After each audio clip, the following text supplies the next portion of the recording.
Pour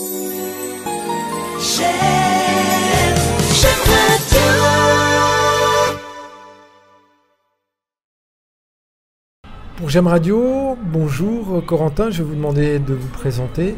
Bonjour, je suis Corentin Gaillard, le responsable de la section UDB du Pays de Lorient. Alors, à travers une lettre ouverte récente, l'UDB a interpellé directement M. Le Drian sur son inaction passée concernant l'affaire du but Galette-Braise, et malgré les nombreuses fonctions de M. Le Drian qu'on rappellera tout à l'heure. Est-ce que vous pouvez nous rappeler en quelques mots déjà cette affaire du but Galette-Braise et d'où vous est venue cette idée d'interpeller les services du gouvernement et notamment M. Le Drian? Le but Galette-Braise, en fait, c'est un chalutier qui a sombré en Manche en 2004 et c'était dans des circonstances troublantes. Le BEA mer dit que c'est un accident de pêche, une croche molle, ils appellent ça, c'est-à-dire que le chalut se serait pris dans du sable en fait, sauf que personne n'y croit et tout le monde soupçonne un sous-marin nucléaire.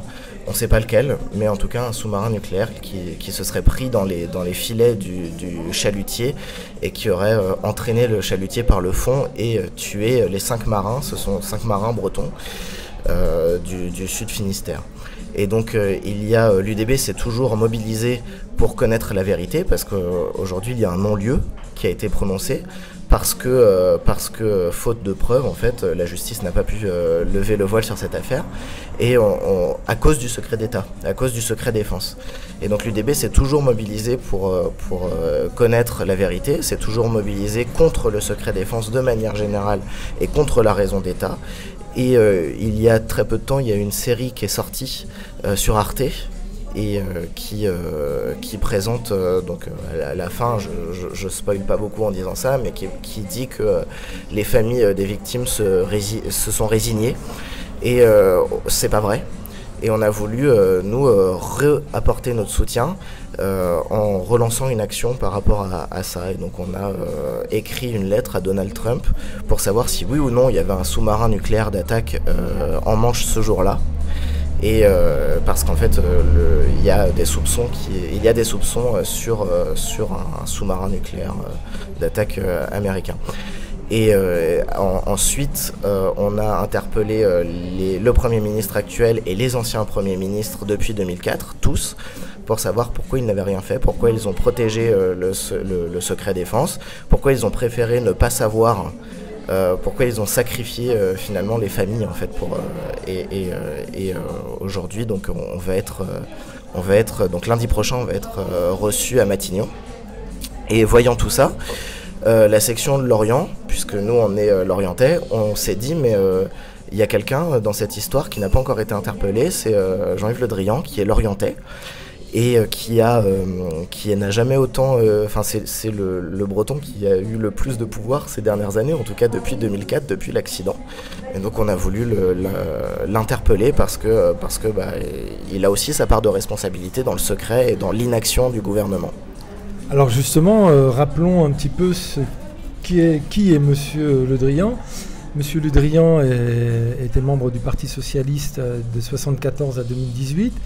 Il était maire de Lorient de 1980 à 1998, plusieurs fois député entre 1978 et 2007, président du Conseil régional de Bretagne à 2 reprises entre 2004 et 2017, secrétaire d'État à la mer dans le gouvernement d'Édith Cresson de 1991 à 1992, durant la présidence de M. François Mitterrand, président de la Conférence des régions, périphérique maritime d'Europe en 2010, ministre de la Défense, justement dans le premier gouvernement de Jean-Marc Ayrault en 2012. Il est maintenu dans ses fonctions dans les gouvernements Ayrault 2, Valls 1, Valls 2 et Cazeneuve, soit durant la totalité du quinquennat de François Hollande. En 2017, il devient ministre de l'Europe et des Affaires étrangères.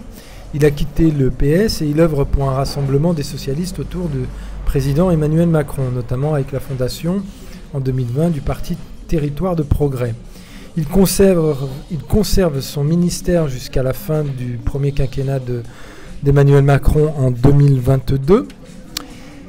Pourquoi, selon vous, M. Le Drian n'a pas voulu agir publiquement et concrètement pour lever le secret défense lorsqu'il était en responsabilité, notamment en tant que ministre de la Défense? Déjà, vous venez de rappeler toutes ces fonctions.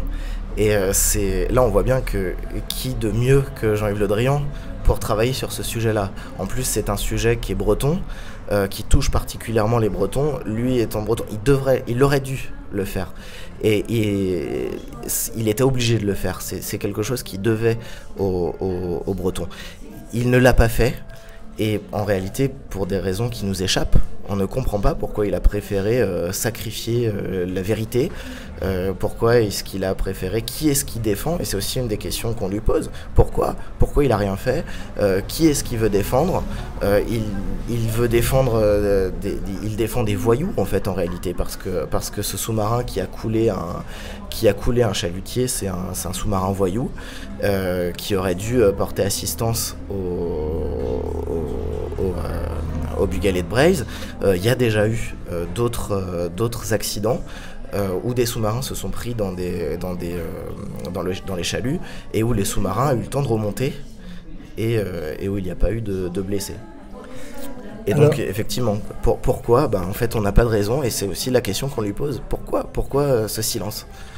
Alors nous allons justement mettre en ligne la lettre, et dans cette lettre ouverte, l'UDB mentionne que malgré ces quelques déclarations, il n'a jamais engagé quoi que ce soit sur ce dossier crucial pour la Bretagne, comme vous venez de le rappeler. En tant qu'ancien ministre de la Défense, il avait accès, donc, comme vous disiez, à des informations privilégiées. Selon vous, quelles ont été les contraintes ou les raisons d'État qui, à l'époque, ont pu justifier le maintien du secret défense selon la position officielle que M. Le Drian a adoptée? Je pense que c'est surtout qu'ils n'ont pas envie d'assumer. Ils n'ont pas envie d'assumer, ils n'ont pas envie de reconnaître qu'ils ont fait une bêtise. Et donc ils préfèrent rejeter la faute sur les marins.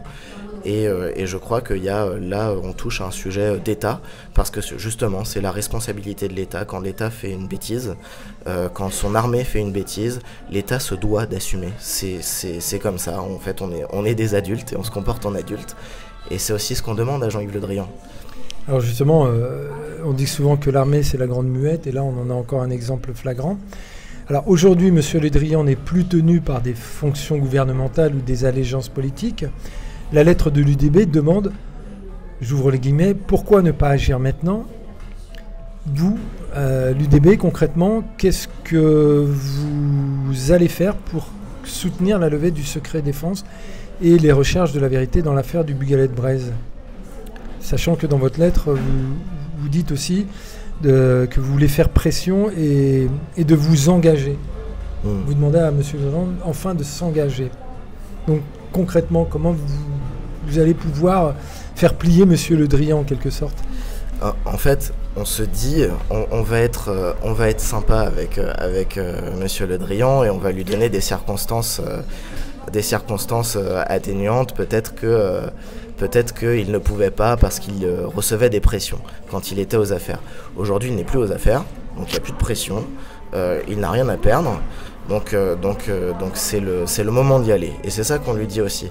On va pas nous faire croire que Jean-Yves Le Drian n'a aucun pouvoir. Il a un carnet d'adresses long comme le bras. Il connaît tout le monde. Il peut faire pression. Il peut faire pression sur le gouvernement actuel pour que la vérité soit faite. Et c'est ce qu'on lui demande de faire.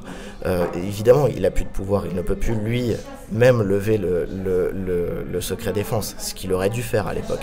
Il ne peut plus le faire, acte. Donc maintenant, il va essayer. Enfin, ce qu'on lui demande en tout cas, c'est d'essayer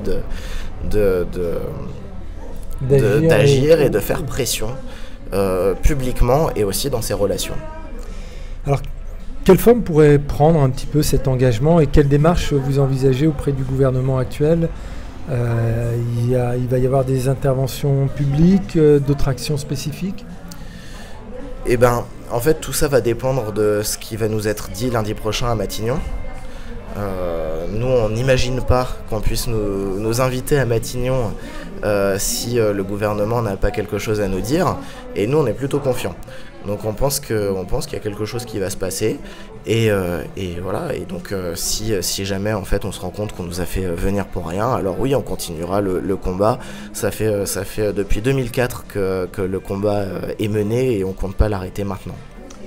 La sécurité des marins est un point soulevé par l'UDB qui craint la répétition d'un tel accident si la vérité n'est pas établie. Comment contribuer à améliorer la sécurité en mer liée à la présence de sous-marins ? En fait, la question, quand je disais tout à l'heure qu'il fallait assumer, c'est aussi assumer, reconnaître ses erreurs. Ça permet aussi officiellement de faire un vrai travail pour comprendre les raisons de cet accident et ne plus le refaire. Aujourd'hui, nous, Lorient, c'est une ville de pêche, c'est aussi une ville militaire. Et donc c'est hyper important pour nous d'être sûr que les marins lorientais et les autres puissent rentrer à bon port quand ils vont pêcher. Donc moi je pense que l'armée de toute façon essaye de faire ce qu'il faut pour que ces accidents ne soient pas récurrents. Mais on ne peut pas, si on ne reconnaît pas et si on ne travaille pas sur les accidents qu'il y a eu, en fait on progresse pas et on ne pourra pas lutter contre justement on ne pourra pas lutter justement exactement, on peut pas lutter aussi efficacement. La réhabilitation des marins accusés de négligence par le BEA Mer est une exigence forte des familles et de l'UDB. Comment, selon vous, Monsieur Le Drian pourrait percevoir cette accusation? Et selon vous, là encore, est-ce qu'il serait prêt à soutenir activement une démarche qui vise à réhabiliter la mémoire de l'équipage? Et si oui, sous quelle forme?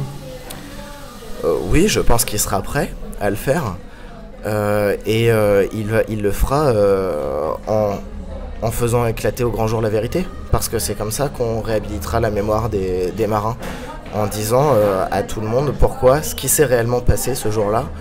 Et en fait, pour nous, c'est une question primordiale parce qu'on a rejeté la faute sur les marins uniquement pour couvrir l'armée et pour couvrir l'État. Parce que c'est l'État qui est derrière et uniquement pour l'État a préféré mettre la faute sur ces gens-là plutôt qu'assumer. Donc en réalité, c'est en faisant éclater la vérité au grand jour qu'on réhabilitera les pêcheurs. Mais il faut les réhabiliter. L'UDB qualifie cette affaire de scandale d'État, de trahison pour les Bretons. Pourquoi vous employez ces termes aussi forts par un parti breton, dont d'ailleurs M. Le Drian était dans le passé assez proche? On qualifie cette affaire de scandale d'État parce que c'en est une. Aujourd'hui, l'État français, centralisé, parisien, n'a aucun respect pour ses concitoyens, pour les Bretons qui sont allés mourir en mer et préfèrent se couvrir plutôt que de leur rendre justice. On a aujourd'hui en France un État qui préfère se couvrir lui-même plutôt que de rendre justice à ses concitoyens. Ça n'est pas digne d'une démocratie et c'est dangereux pour la démocratie et donc c'est un scandale d'État. Et nous, à l'UDB, on se bat contre ça. Selon la lettre, j'ouvre les guillemets, la vérité est la première exigence démocratique et lorsqu'elle est sacrifiée sur l'autel des intérêts d'État, ce sont des citoyens qui en paient le prix. Pensez-vous que les intérêts d'État doivent parfois primer sur la transparence et la vérité judiciaire, même dans des cas de décès? Cette question est compliquée. Moi, je veux bien entendre que des fois, le secret défense, c'est important pour des enjeux de sécurité intérieure. Et on ne le remet pas forcément en cause. Nous, ce qu'on remet en cause, c'est l'utilisation abusive du secret défense pour se couvrir. Parce que là, qu'on soit bien d'accord, c'est pas une question de sécurité intérieure. C'est un accident de mer. Donc là, il n'y a aucune raison, si vous voulez, il n'y a aucune raison d'utiliser le secret défense. 20 ans après, le combat des familles et des associations continue. Vous le disiez tout à l'heure, à travers le film, à la fin, on dit que les familles sont résignées. Et vous allez nous dire si c'est le cas. Et la deuxième question, selon vous, qu'est-ce qui empêche encore l'État de lever le secret défense et de faire toute la lumière sur ce drame? Alors non, les familles ne sont pas résignées. L'UDB travaille avec l'association SOS Bugalet de Braise. En réalité, on les soutient, on les a toujours soutenus et on associe tout ce qu'on fait, on les associe à tout ce qu'on fait parce que c'est bien normal. Et en réalité, il n'y a rien qui empêche la levée du secret défense. La seule chose, c'est qu'il faut que l'État assume. C'est tout, ses responsabilités. Il faut que l'État assume ses responsabilités. Et je pense que c'est la seule chose qui empêche l'État aujourd'hui de lever le secret défense, c'est parce qu'il ne veut pas assumer ses responsabilités. En réalité, en plus, c'est ça qui est terrible, c'est qu'on n'a aucun doute sur le fait que c'est un sous-marin, que ça n'est pas un sous-marin français. On sait que c'est pas un sous-marin français. Donc en plus, l'État français est en train de protéger une autre nation.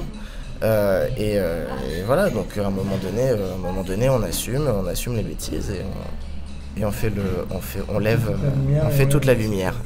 Après ce rendez-vous de lundi, vous n'hésiterez pas à venir nous voir pour nous raconter un petit peu ce qui se serait dit à Jam Radio. Avec plaisir. Rendez-vous C'est pris. noté. Rendez-vous pris donc après votre rendez-vous avec Jam Radio. Merci beaucoup Corentin. Merci et à à très vous. bientôt.